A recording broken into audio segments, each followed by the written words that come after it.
From this one kung saan naputol yung lagayan ng bolt to this one na nabuo natin ng DIY. Yo, what's up, Bensky here again. So yun nga, almost a weeks or a months na may napapansin ako dito sa aking motor. Pag dumadaan ako sa mga lubak na daan, may kumakalabog o parang sirang pairings dito sa aking Sniper 150 nung chinek ko, guys. So ito nga yung sira. Pag dumadaan ako sa mga lubak na daan, umaalog siya, maingay. Kaya so ito pala yung dahilan. Basag pala yung plastic kung saan nag-hold yung bolt dito banda sa leg shield ng aking Sniper 150.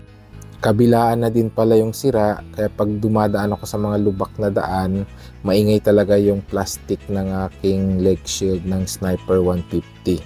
So for today's video, guys, tuturuan ko kayo kung paano mag-DIY or i-fix itong nabasag or nasirang plastic kung saan nag-hold ang bolts. Tinanggal ko muna yung leg shield pairings para makita ko kung saan yung plastic na nasira, kung saan nag-hold ang bolts. Naku, dalawa pala talaga yung nasira or nabali kung saan nag-hold ang bolt. Instead na bumili ako ng bago or pag ma-experience nyo to, bibili kayo ng bagong leg shield, napakamahal pa naman yan. So ngayon, guys, tuturuan ko kayo kung paano ito ipipix or aayusin. Kumuha muna kayo ng basahan, tapos linisan nyo yung part kung saan nabali yung plastic para walang dumi pag idikit nyo, guys.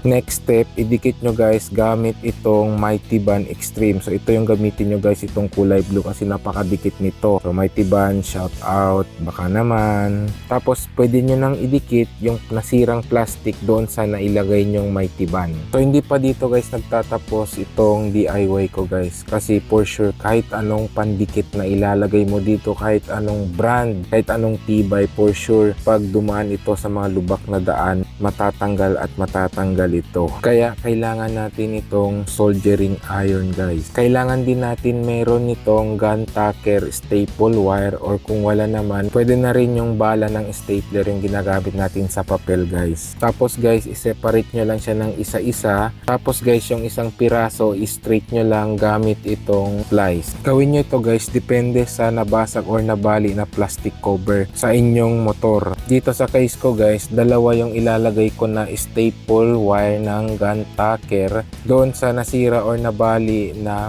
plastic bolt holder. Kung natapos nyo na yung ilang piraso na gun tacker staple wire na gagamitin nyo, pwede nyo nang initin yung plastic at isukat yung staple wire at gagawa kayo ng maliit na kanal para kung saan ilalagay yung staple wire mamaya, guys. Pag nalagay nyo na yung staple wire sa kanal, guys, pwede nyo na siyang initin para bumaon yung staple wire sa plastic. Pag nakabaon na yung staple wire, guys, pwede nyo na siyang takpan gamit ang plastic pa rin. Initin nyo lang yung plastic tapos takpan nyo lang. Ganito na yung itsura niya, guys, pag nakabaon na sa loob ng plastic, hindi nakita yung staple wire. Repeat nyo lang, guys, sa kabilang side yung kaninang ginawa nyo kung paano nyo binaon yung gun tacker staple wire para mas lalo siyang tumibay. Dito sa case ko, guys, is dalawa yung ilalagay ko na staple wire magkabilaan para mas lalo siyang tumibay, guys.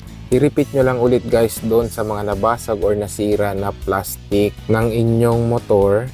For sure, napakatibay niyan, guys, promise. Kahit anong lubak pa yan ang dadaan, hindi yan mababasag or matatanggal, guys. Lalo na kung sa mga bolt holder yung plastic na nabasag or nasira, hindi yan matatanggal, guys, kasi napakatibay. Nilagay nyo ng suporta kaya naging matibay siya, guys, gamit ang staple wire gun tacker.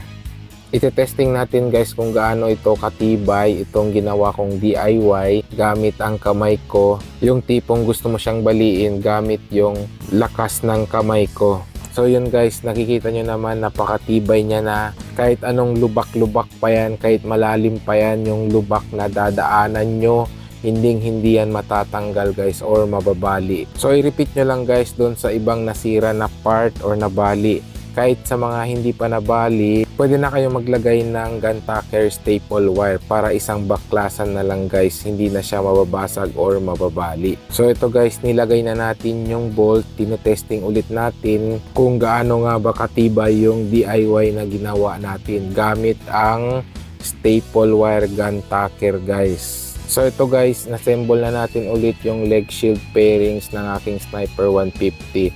So hindi na siya maingay pag dadaan ako sa mga lubak na daan guys. Napakatibay yung ginawa nating DIY gamit ang Mighty Band Extreme Gun Tacker Staple Wire at soldering iron guys. Yun lang ang kailangan natin para maayos yung mga nasira or nabasak na pairings ng ating motor at hindi na tayo gagastos pa ng malaki guys. DIY lang guys. So see you again in my next tutorial vlog. So don't forget to like, share, and subscribe on my YouTube channel.